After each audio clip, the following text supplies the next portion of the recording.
Welcome to another episode of The Good Listening To Show, your life and times with me, Chris Grimes, the storytelling show that features The Clearing, where all good questions come to get asked and all good stories come to be told.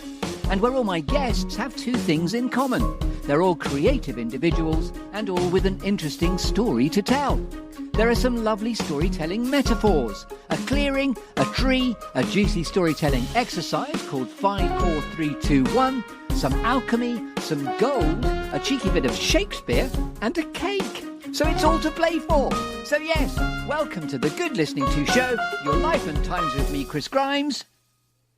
Are you sitting comfortably? Then we shall begin.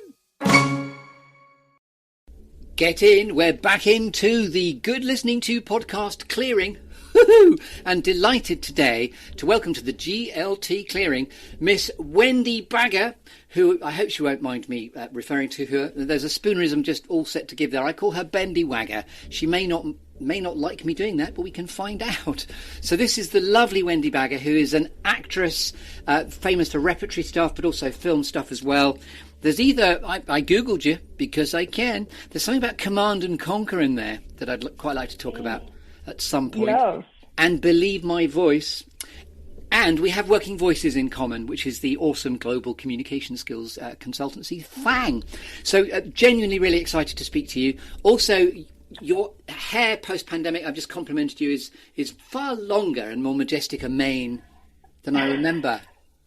Yes, it's more majestic a mane than I remember. I learned about 9 months ago that I have wavy hair. And so I've started to do the whole curly girl thing. If anybody has curly hair, they know the curly girl method, which is a pain in the ass. And then it's just kept growing since the pandemic, since I haven't had a chance to get a haircut. And I was joking earlier that now that I live in Colorado, it might just be that Colorado is turning me into a Sasquatch or a Yeti, depending on what part of the globe you're from. And I saw a comic meme recently in a group that we're both part of called #LolVirus, which is the one about Bigfoot, which is a very short bloke with an enormous foot. Yeah. The joke was, I thought you'd be a bit taller. But anyway, you're a Sasquatch, kumquat, watch, squash. You're looking awesome. And over the years that I've known you, you've had very different shaped glasses over time. And if I may, this is a compliment. You've also always reminded me of almost like a Far Side Larson type character, because you used to have pointy frames you used to have a pointy framed spectacle when I first met you. Yeah, now I'm going for a little bit of a leopard print. Well, just a little zhuzh. Zhuzh. And by the way, if I had your hair, it would look like I was trying to be Charles the First or the Second or something like that. I had a makeup class in university, like stage makeup class. Yeah. And we had to do cross-gender makeup one time, and so I decided to put a mustache on my face. And it turns out, with a mustache, I look exactly like Charles Manson. Oh, not Charles the First or Second, but Charles Manson. Okay. #awkward. And by the way, I've always thought of you as being really sharp, really clear, which helps obviously in what we do, but also you've got a really, really sharp sense of humour, which I've always enjoyed sort of bathing in the times that I've met you. Thank you. And also, you have a great, you did something very helpful during the pandemic of all the various comic things going into the LolVirus group. I uploaded something that I didn't really think very much about, and then you were the person that went, and we can talk about that if you like, because it was just a really interesting debate started in my head about the boundaries and the parameters of where funny doesn't become funny. And I know it's totally subjective, and then there's a bigger picture. Do you know the thing I'm talking about even? Yeah, I do. The Black Lives Matter parody. Yes. And it was an interesting moment for me too, because I don't typically sort of call out things that I think might be inappropriate. Yeah. It's not my style. I'm not very assertive, and to find a voice for that, I think was really important. So I appreciate how graciously you accepted that. But also it's that idea of when someone's very, very, very accommodating in all things comedy humor, then suddenly you get something called out. It's really very profound, the impact one can have if you suddenly go, hang on a minute, you need to think about that again. And just to explain, I suppose, the context, the LOL virus group has been responding to the pandemic because I've got going with it as a way of leaning into the comedy, flexing a comedy muscle. And then obviously there's been a very profound summer globally, but also the Black Lives Matter movement is hugely profound, impactful and important. And there was just this meme that arrived, which was Black Lives Matter, and then somebody in a graffiti context just replaced an O, or just wrote an O in front of the L, which turned it into Black Olives Matter. And what was really interesting is the idea that you can make a really profound global slogan of a cause almost benign with one letter of the alphabet, which is where I was coming from. And then it was really and also I didn't get going in the group to either explain, justify or defend. It was just a really interesting moment in, hang on a minute, I do need to think that through because I'm not the demographic that this is meant to be the cause of. Right. No, and I knew exactly where you were coming from. It was a fun play of language, and it did make something feel benign. And we aren't the ones who get to, what's the word I'm looking for? We aren't the ones that get to disarm that. Yeah. Right. And so if I may, thank you. I thought that was a profoundly insightful call. So thank you for that. And also in seeing you, it's so lovely to see you again, because obviously we do have working voices in common, and it's probably been a good year and a half or so since we've been in the same complex delivering a program. At the very least, yeah. No, it's always great to see you too. And you're like just a warm beam of sunshine to get to be in front of. You're very lovely. And also you were so generous. When I first asked you, would you please come into the clearing? You said, oh gosh, I've watched a couple and it seems like having a day spa for my brain. So I thought, hey, I'll take that as a wonderful compliment. So I bid you several welcomes. You're speaking from Boulder, Colorado. Very exciting. That's right. And the enigmatic Sasquatch that is Wendy Bagger. And do you mind that I call you Bendy Wagger, by the way? Not at all. I love having nicknames. It's just an expression of affection. So I'm always grateful. And by the way, the New York team, Jen, Ryan Perilog, calls me Grimesy, and I love that. But not everyone in my life can call me Grimesy. Sometimes it's been very insulting in my life. It's very interesting. The notion of whether something fits depending on the intent behind it, I suppose, isn't it? Yeah, absolutely. That's interesting. I'm getting all profound on both of our asses here. But anyway, welcome. That was the longest introduction in history. So when someone doesn't have a context for you and just arrives at you next to a dinner table or something in a dinner party, turns to you and does that clunky thing we've all experienced. Hello, who are you? What do you do? What's your favourite way of answering that rather blunt question? Wendy Bagger, what do you do? Yeah. It is an awkward question. And so I like to say that I am an incredibly awkward human who helps other awkward humans feel less awkward. And I do that by, coaching them mostly during presentations and some leadership. But it's teaching people to communicate authentically, letting their own personality be enough when they communicate.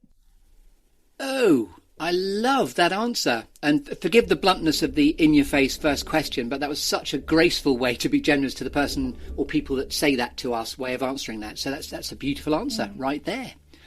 Thank you.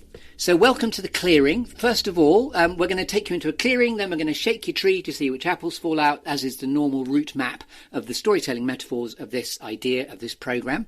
Then we'll talk about alchemy and gold, and then I'll give you a cake at the end of it, Wendy Bagger. So bringing you first of all to a clearing, metaphorically or literally, what is a clearing like for you? Where do you go to get innovative, clear and focused? There is literally a clearing that is a block away from my house. I'm right at the foot of the Rocky Mountains, like literally. And there is a pasture that I can walk through to get a little exercise and move my body, which is nice. The only downside is it is actually active pasture land for some ranchers who own the plot. So I have to be careful of cows. I'm worrying the cows. The really long horned ones. There are two of them that they watch you when you get there.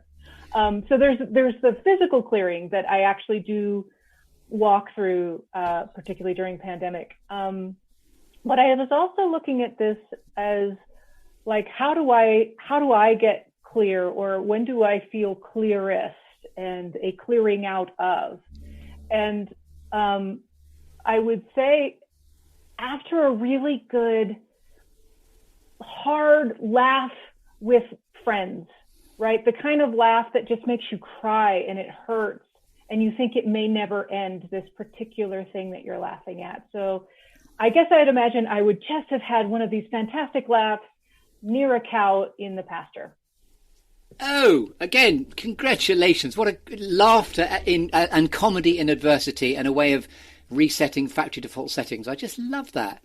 What a great answer. UK Health Radio, the station that makes you feel good. UK Health Radio, the station that makes you feel good. So if I may, I'm going to join you as you come to the crescendo of your laughing, at the point when you're going, oh dear. So I'm arriving with a tree now into your clearing, and we're going to shake your tree to see which apples fall out. And as you know, Wendy, you've had as long as you needed to think about 4 things in the exercise called 5, 4, 3, 2, 1.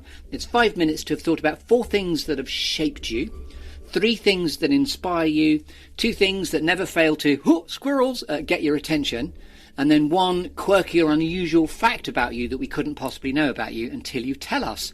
So they don't all have to come hurtling down together. The law of gravity, you can shake those apples and go on the open road, however you'd like to interpret that. Yeah. So there's a thing that happens in my head, which is, I think, a huge part of my coaching, which is, am I doing this right? And I've watched other versions and everybody starts with what's shaped them. And I'm like, should I do that? Or should I rebel? Like, I don't actually know what I should do. So here's what I'm going to do. Randomness is really helpful for me in making decisions because I'm a really indecisive person. So you are going to choose right or left? And I'm going to go left. Left is then, these are the 3 things that inspire me. Actually, my husband and I, we planned our wedding based on a coin toss. It was either go to see the Avengers or it was sit down and plan our wedding. And so it turns out we had to sit down and plan our wedding that day. You pair of superheroes right there. Okay, so 3 things that inspire. By the way, I loved how you said it's because you're indecisive, but actually I think, to flip that, it's a bit like you just have a joy of spontaneity rather than being adhered to a structure. That's true. That is true. It's my comedy improvisation lens that read that in a different way to what you said. Right. But I think that's a great way to frame it. It's this constant push-pull for me is I'm a real rule follower, right? Which sometimes I think is really practical and other times it's just fear-based. And so when I can sense that it's fear-based, I need to break the habit, disrupt the pattern, right? So a coin toss or randomness will do that for me. So I think maybe that's something that inspires me, is just this sort of things that just happen by chance, right? That couldn't have been planned, that suddenly add a little bit of magic to a moment. So joy of surprise. Joy of surprise, yeah. I'm constantly trying to guess what's happening next so that when I can be surprised, it just opens up a different part of my brain. So I'm really grateful for when that happens. And because of our acting connection as well, if I may, that's what makes one, in your case, I'm assuming exceptional on stage because of the power of listening. because you can only get to surprise if you're truly listening out for it. So how to make a performance very spontaneous is to respond to what you've just been given. There's a great quote from, do you know Alan Alda, the American actor, most notable for the TV series MASH? He was asked about what makes a great actor, and he said it's listening, and it's listening as though what the person says to you might change your life. And I thought that that's a wonderful way to think about listening. I don't know what you're about to say, ideally. So when we can get into a space of actually letting go of the expectation of what the other person is going to say and really hear it, it's a hard place to get to, but I think that's the goal.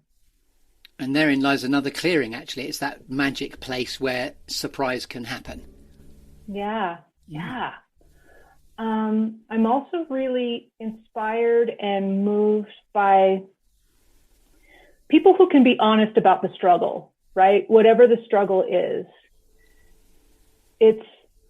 I think we're all walking through life with this sort of facade that everything is okay. And I think social media can really propagate that, right? We're creating this version of ourselves that's uncrackable, right? And the people who can actually crack their own facade and say, look at this shit show that's happening behind here, is really helpful, because I think we're all feeling that. And when someone can give voice to it, I think it breaks down the isolation that I think is a huge issue of what's happening in the world today, not just with the pandemic, but with communicating through social media. Yeah.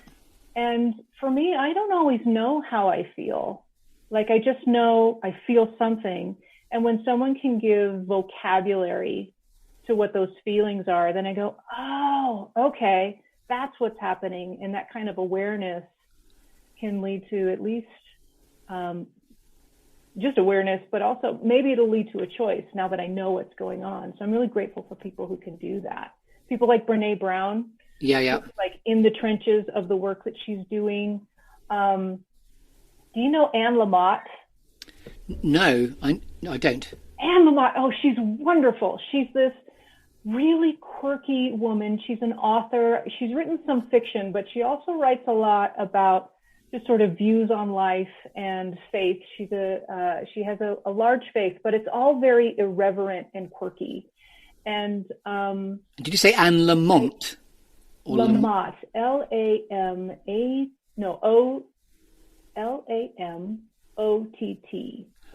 And she is eminently quotable. And I actually have one here to give you a sense of what I like about her. She's messy and really accepts the mess that she's in and makes sense of it and finds the meaning behind it, right?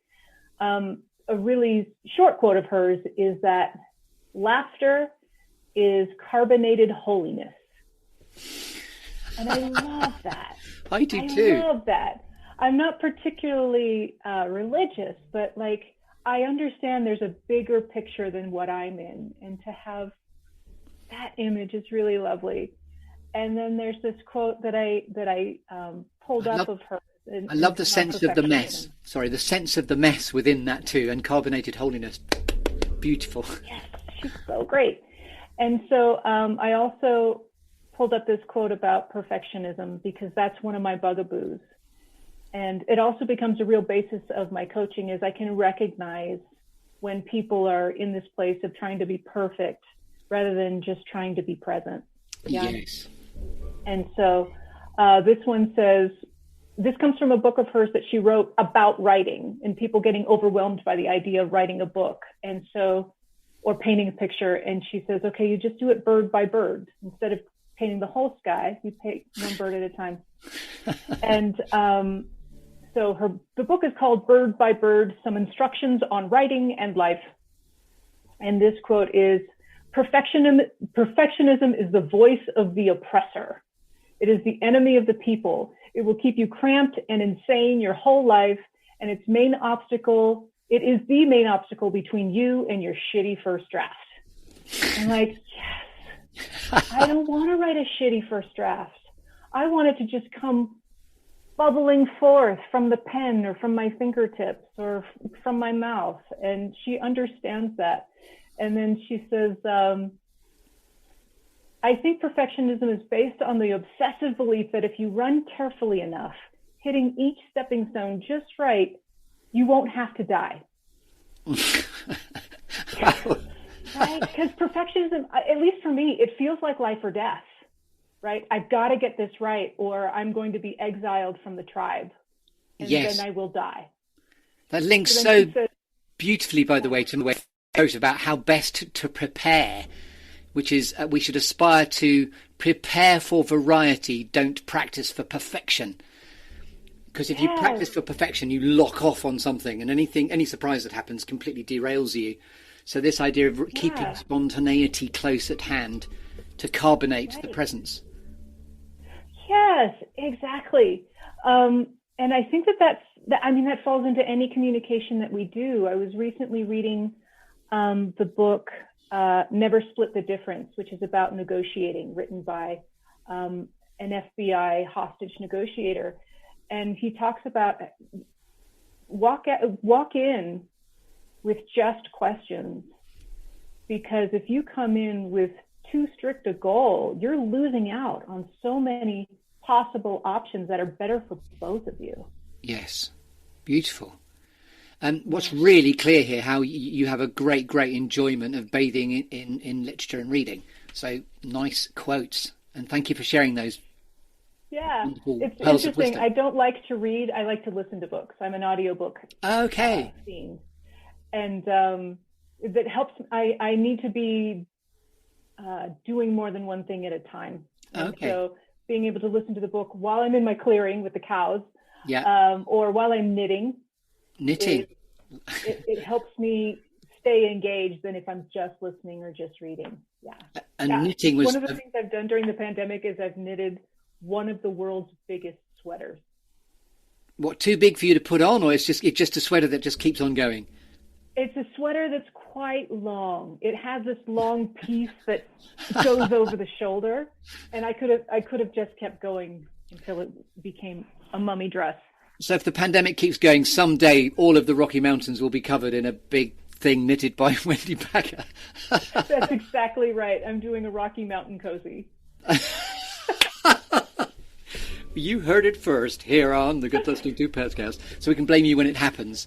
Wonderful. So we've got beautifully caught in lovely thickets of where we're up to with whether this is inspiring or shaping you, or so keep going wherever you want to go. The other thing that is inspiring me right now very actively is I'm learning to ski. Oh. Which I've never done before. My husband is an avid skier and always has been. And when we made the decision to move from New York, we were getting ready to just leave the city, the intensity of the city, for a little while. And he found this teaching position out here in Colorado. One of his caveats for leaving the city was, I need to be able to go somewhere where I can ski. And is he teaching skiing, or is he teaching something else? No, he's teaching. He's a lighting designer for theater and set design for theater. So he's teaching lighting and set design in the theater department here in Boulder. And did you meet with him illuminating you? No, actually. How we met is an interesting story. I had a fiance for a year or two, and he and I split, and it was messy the way that breakups are. And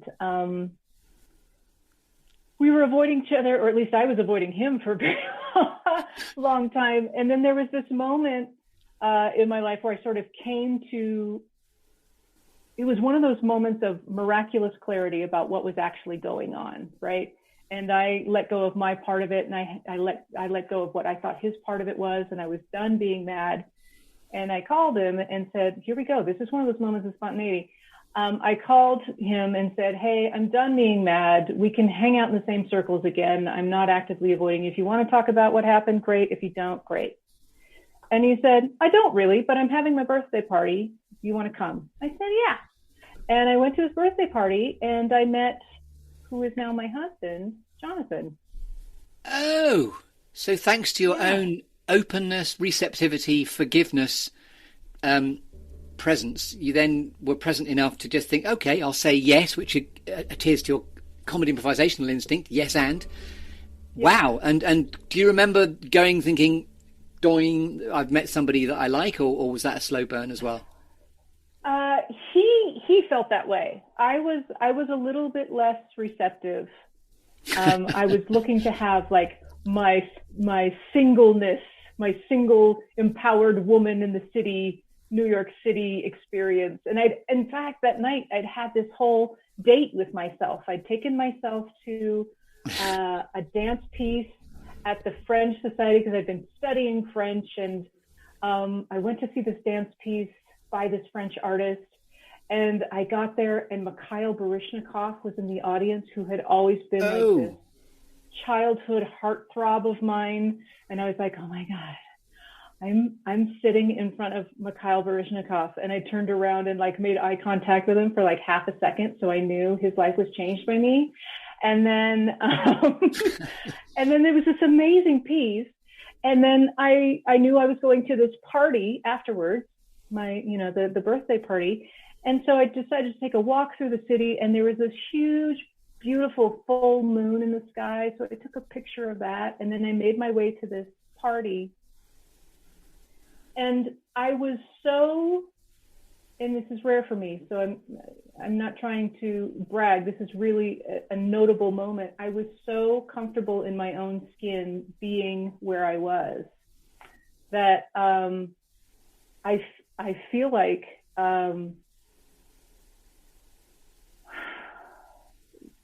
I was able to connect in a way that was authentic and not based in fear. Does he like me? Or, oh my God, is he going to like me? But I don't like him, and I don't know how to put him down. Like it was, I was just able to be in that moment. And I so loved your taking yourself on a date night before you went there. That was so lovely. I've taken dating myself. What a great construct and concept that is. Yeah. Have you ever heard of The Artist's Way? Yes. So she talks about going on artist dates, and this was that without officially being that. Yeah, exactly. Yeah.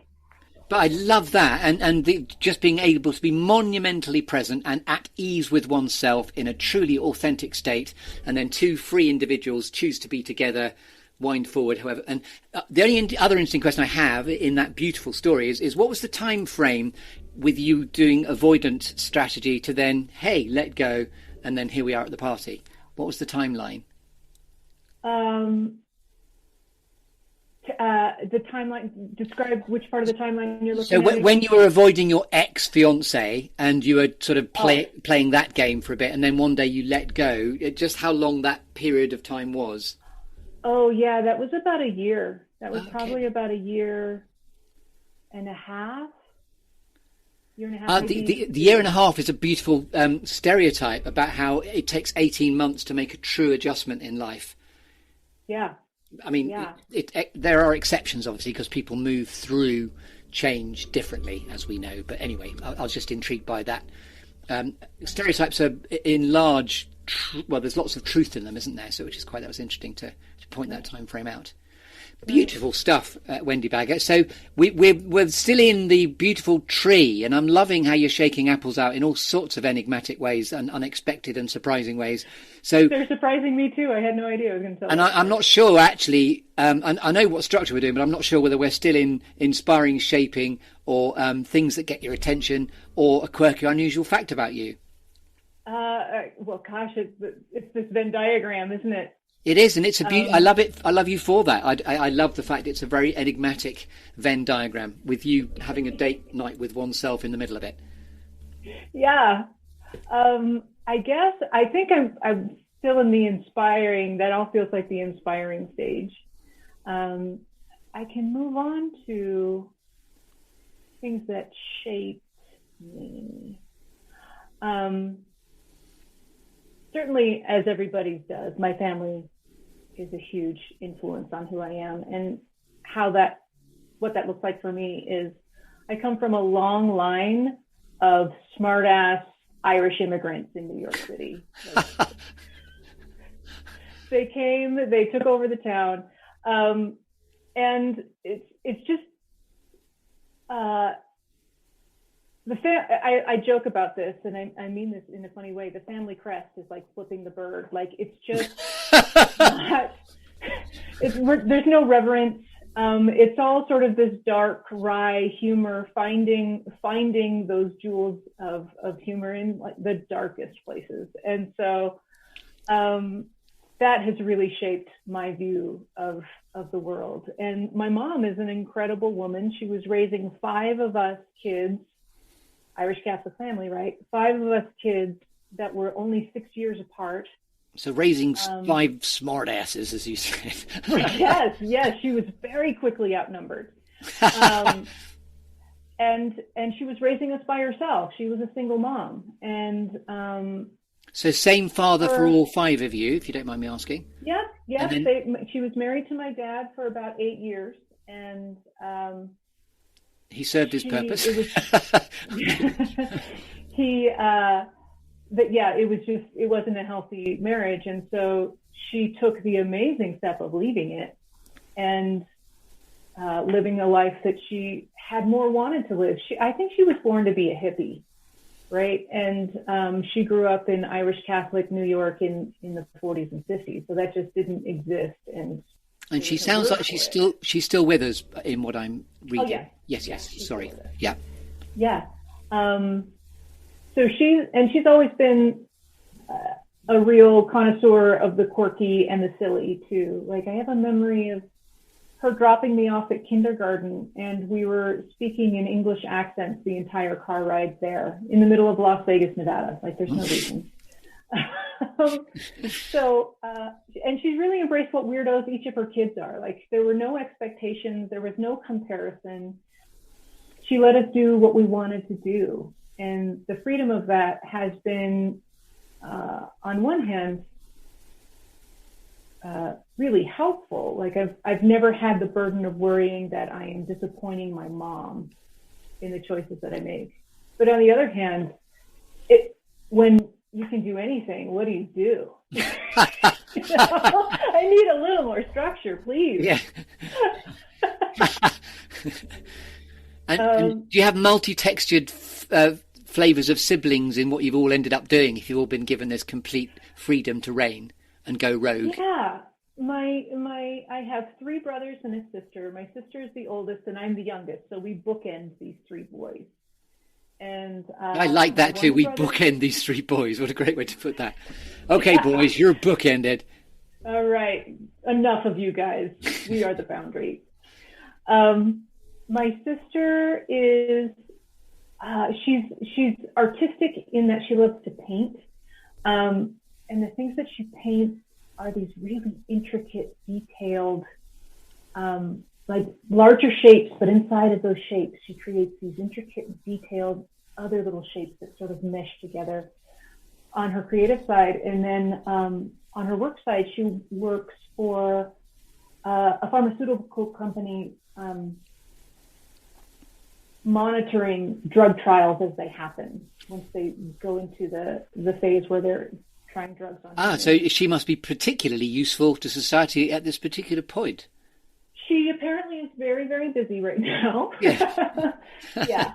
But it's that same sort of ability to look at the little thing and mesh them all together that makes her really good at her job. And the comedian in me is thinking she's obviously very, very, very tightly controlled. And, the expression, which I mean kindly, she has a tight sphincter. The idea of only dogs can hear her fart because she's got a real attention for detail. I'm not saying that's not true.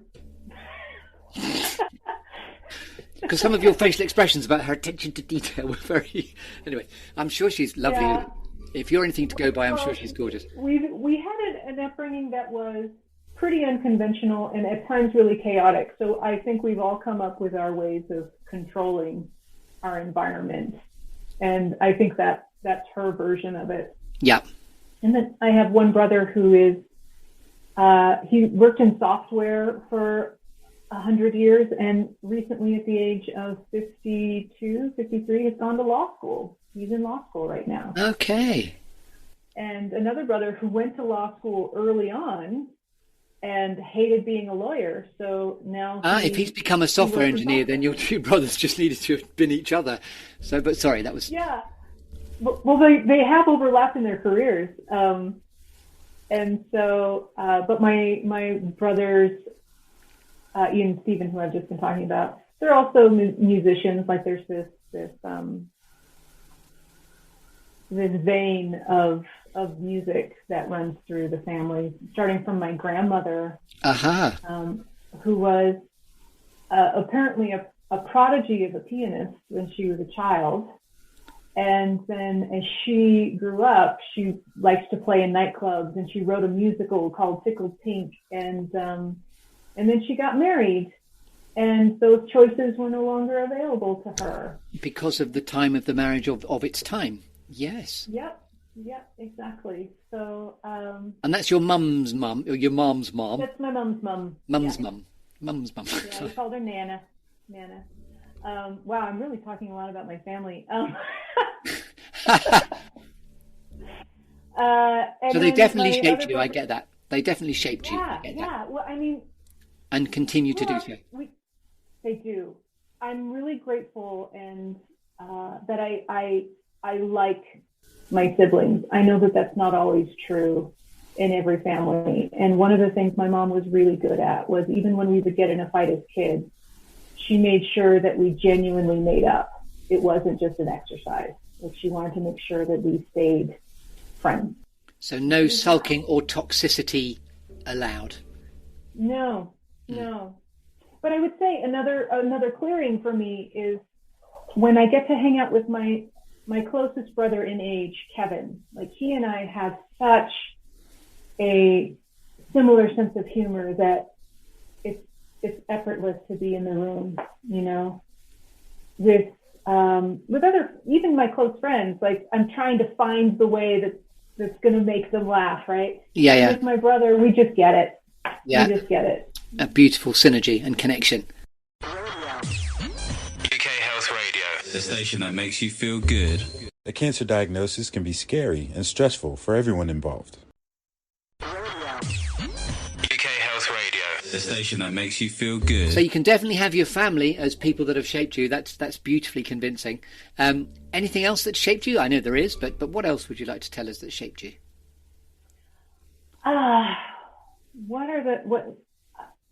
A recent influence of mine has been, and I may have talked to you about this in the past in other conversations, the gym that I was going to in New York City called Mark Fisher Fitness. And their tagline is ridiculous humans, serious fitness. And they turned out to be a magical place for me to learn coaching, right? Because they're coaching physical transformation, right? And just say that lovely mantra again: ridiculous humans. Ridiculous humans, serious fitness. Beautiful. What a great strapline. And you mentioned ridiculous human in how you described yourself as a coach at the beginning, when I gave you that deliberately clunky question of what do you do? And you say, I'm a ridiculous human. So they have shaped you. They really have. And what I learned from them, that was a layer of my coaching that I didn't trust yet, was just the unconditional regard for wherever you were in the process of transformation, walking in the door. Maybe you were brand new and had never exercised before in your life, or maybe you were an elite athlete. Maybe you didn't want to lose weight, you just wanted to move your body. They didn't care, right? No one goal was superior to another. They just wanted you to know that you belong there. And unconditional positive regard is a wonderful maxim of itself within coaching, isn't it? Right. And for them to trust you to know what your goals are. Early in coaching, I think I was really results oriented, and this gave me a little bit more permission to relax and see what develops with somebody else. And a similar interpretation of that I've struck upon, which may be a phrase you've heard a lot as well, because we do the same thing, but the idea of tapping into people's inner geniuses. Your inner genius knows what to do. Yeah, exactly. And so they were doing that on a physical level. And also, it wasn't just the regard, but also the environment they were able to set up. Like the trainers are wearing tutus and capes and leggings with cats on them, and reminding you that it's not all that serious, right? It's no one's fun. going to die if you can't do one more push-up. Yeah, lovely. So again, a sense of humour attached to something joyful and spontaneous. Yeah, exactly. Those are the I guess the big shapers. My theater training, of course, shaped a lot. And was I right earlier on when I mentioned the Command and Conquer? Was that a sort of video game version of you quite a few years ago, wasn't it? Yes. That would have been probably back in 92. Ooh, so sorry to dig that out for you, but it was an extraordinary accomplishment of, wow, someone that's very ingrained in the sort of genesis of, actors being involved in the gaming industry. Yeah, it was an interesting moment. That was the first game that combined computer animation with live action. Human filming. And so I had this little part, Colonel Morelli. Yes. And did you actually see the video of it? I did. There's you doing several takes of Colonel Morelli. But you notice I'm wearing this flight helmet that's too small for my face. And by the way, interestingly, I have interviewed recently somebody called Jack Claff, who's an English actor, who was in the Star Wars first movie. In one of the, I'm not a particular Star Wars aficionado, but one of the people in the ships, the fighter things. What are they called? Awkward. But anyway, he's in one of those helmets, so that had a connection for me in watching you do that. Yeah, it's humbling to look at because I don't think I'm particularly good in it, and also I really needed like a waxing on my lips. So I wasn't going to bring that up, or nor did I notice. So it's all I see when I look at it. So, two things that never fail to grab your attention. Two things that never fail to grab my attention. Weirdly, because I'm not a kid person, babies. Okay. Babies are amazing because they're super present. Like there are no filters yet. They just get to be this pure experience. And watching toddlers walk, they are the most hilarious drunkards. They're just all drunk. Drunk on life, and spontaneity and surprise as one foot goes in front of the other. Yes, exactly. And you said that you're not a baby person per se, so you don't have aspirations to be a parent in that regard, or? I don't. I really like babies and the energy of babies. Like when you touch them, there's like a buzzing energy, life energy on them, and that's amazing. I don't think I have the patience to raise an entire human. So I've always joked that I want a pet baby. Yes. Yeah. It turns out they're probably not really fun pets because there's so much upkeep on a baby. But there's a funny graph been doing the rounds on social media recently, which is a comedy graph, which is actually in the Law Virus group. You might have put it there even, which is the fun versus effort ratio of pets. And up the top is a dragon, which is awesome, fucking great fun, and but quite high maintenance. And then babies are in there on quite a lot of effort. Yeah, they're like right on the axis. Exactly. And what else do I always notice? I made some notes about this, and it's not coming right. It's the squirrels moment, from the film Up, I think it is. Yeah, right. So babies definitely do that to me. Just general quirk, something that is just enough off center it hits this little place in my chest where I go, yeah. That's amazing. That's so weird. I love it. Like I was recently going through my photos of a tour that I went. I did a 2 months in Germany doing a Christmas carol in English in Germany, Ooh. which is its own quirky thing. And like looking at the pictures that I took. Was that the English-speaking theatre in Frankfurt by any chance? Because that's one I remember. It was no. It's a company that's based in Munich. Okay. München. Yeah. So I was looking at the pictures, and the pictures were all just things that I found quirky, like candy bars that are named balls.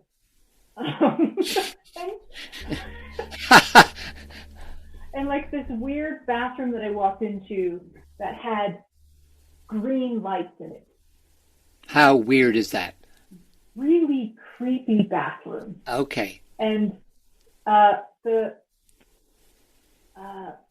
ladies' sanitary box where those sorts of things get put. The branding on the top of it was "Lady Killer." Oh. What? So the joy of maverick surprise, as it. Oh. Yeah. Yes. I guess it comes back to that. We're coming back to that circle, and when that shows up in coaching, it's just like that weird thing about you that you either think is too much or isn't appropriate is probably the thing that you're going to appreciate most about your willingness. Yes. To connect with people. And it's a lovely boundary to try and push and experience sometimes, isn't it? When your wheels are just about to leave the edge, that's where the real magic can happen sometimes. Right. And comedy pushes the boundaries in that way, doesn't it, I find? And it's a real sailing really close to the wind on the edge of before you fall off the earth is the really interesting moment, actually. Yes, exactly. Knowing how to read your audience, yes, absolutely. So now I think we're nearly at the end of the tree. Is there? You've been sharing alchemy and gold anyway, which we're coming on to next. But what about an unusual fact about you we couldn't possibly know until you deliver the punchline of now? This is always a difficult question, right? Because I feel like I've been sharing weird facts about me all day. If I have to pick one, it's really hard. I guess when I fall asleep to cartoons. I have to have a cartoon playing to keep my head from spinning so I can actually fall asleep. Your husband must really enjoy that. That's really quirky, and I love the idea of that. I'm not trying to fall asleep. I actually converted him to it because now when if he's traveling and he's by himself, we call it lullaby, putting on lullaby, and currently it's the cartoon American Dad. Ah, yes. Gosh, again, that's quirky right there. Fantastic. So you're not talking about Looney Tunes as you go into your sleep. So something that's slightly more adult, but yeah. Shall we say? Lovely. Awesome. Worth waiting for, quirky or unusual fact. And now we walk away from your tree and we talk about alchemy and gold. And what I mean by that is when you are at purpose or in flow, Wendy Bagger, what's the alchemy and the gold that you're here to bring, do you think? I really believe it's about recovering from perfectionism. I joke that I'm a recovering perfectionist, and Jane Fonda says in a documentary of hers, we're not here to be perfect, we're here to be whole. And that's what I'm trying to do, is free people from the burden of perfection, or at least give the perfectionist something else to do that's more helpful than trying to create this facade when I'm trying to connect with you. The way that shows up for me, like before I have a class, my inner perfectionist wants the room to look perfect. And so I let my perfectionist set up the tables and the chairs just so, and the angle of the board just so. And then I psychically ask the perfectionist to wait outside. You know what I mean? Like you did really well. Thank you for this very organized space. Now you take a break. And then do you deliberately push a chair over or something at that point? That would be a great way to actually manifest it. So far, it's just been psychic. I give that to you as a potential gift. Just do something to disrupt the perfection. I love that. Yes. The dent or the tint in the universe. I love that too. So you're at the beautiful point now. And by the way, that was a gorgeous answer to Alchemy and Gold. Thank you, a recovering perfectionist. So I'm going to award you with a cake, Wendy Bagger, now, for gracing us with your presence here in the Good Listening To podcast clearing. And the cake is yours, and you're going to put a cherry on the cake. And I'd like to just subdivide the cake a bit. First of all, can I have you've given us some, but what's a favourite inspirational quote, even if you repeat one you've already given us, of yours, that you've always drawn great succour from? Oh, this is one that I haven't talked about yet. There's a book by Mark Manson called Charles Manson. You didn't say Charles. Manson. Mark Manson, this one. And it's a book called The Subtle Art of Not Giving a Fuck.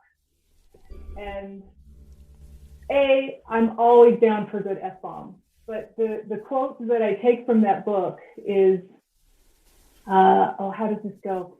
In my life, I have given a fuck about a great many things and not given a fuck about a great many things.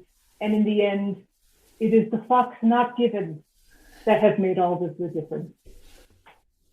Lovely. And just that last bit I lost that have just made this. Now, it could have been me being a bit deaf at that moment. It is all. Oh, the fucks not given have made all of the difference. All of the difference. Forgive me, that could be just me being a bit deaf head at this point. Beautiful quote. I love that. Thank you. And so now the extra cherry on the cake is your choice of, it could be advice you might give to your younger self, or it could be the legacy of this conversation. How would you like to leave us in this conversation? I think that my answer to that is both of those cherries, which is presence, not perfection. Beautiful. And thank you so much for joining me in the Good Listening To podcast clearing. Where can we find out more about Wendy Bagger if we'd care to on the interweb? So you can find me at my LinkedIn, which is just my name, Wendy Bagger. Don't look up Bendy Wagger, that's somebody else. Yeah, you're going to find a lot of, something very different. Admirable, but different. You can find me on the Working Voices website. Lovely. And thank you so much. It's been a real privilege talking to you. So you have been listening to Wendy Bagger on the Good Listening To podcast with me, Chris Grimes, and good night. You've been listening to the Good Listening To show here on UK Health Radio with me, Chris Grimes. Oh, it's my son. If you've enjoyed the show, then please do tune in next week to listen to more stories from the clearing. If you'd like to connect with me on LinkedIn, then please do so. There's also a dedicated Facebook group for the show too. You can contact me about the programme, or if you'd be interested in experiencing some personal impact coaching with me, care of my Level Up Your Impact programme, that's chris@secondcurve.uk. On Twitter and Instagram, it's @ThatChrisGrimes. So until next time, from me, Chris Grimes, from UK Health Radio, and from Stan, To your good health. and goodbye.